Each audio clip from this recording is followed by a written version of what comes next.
Samantala, civil society groups mula sa Davao patuloy sa kanilang mass actions bilang pagsuporta sa pagpasa ng panukalang Bangsamoro Basic Law. Ang ulat mula naman sa aming kasama ang Cepeda Linyo ng Radyo ng Bayan Davao.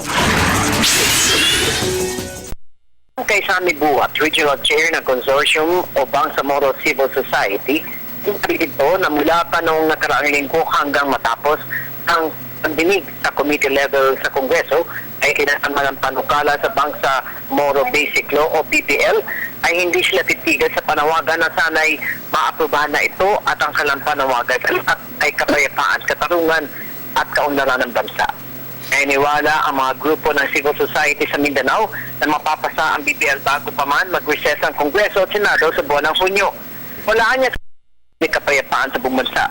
Kaya patuloy ang kanilang kampanya sa lahat ng kongresista at Senado, maging sa mga miyembro ng Moro Islamic Liberation Front o MILF na magkaisa para sa ikauunlad, katahimikan at katarungan ng ating bansa. Nainiwala si Buat na may mga panukala sa BBL ang mapapalitan o kaya may mga mabibigat na diskusyon pa dito. Ngunit maasa naman sila at ang huli ay magkaisa pa rin at magkasundo ang lahat.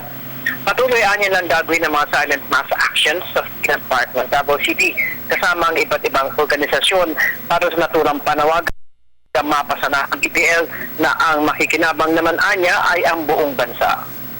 Para sa Telebisyon ng Bayan, Teng Alinyo, Radyo ng Bayan, Davao.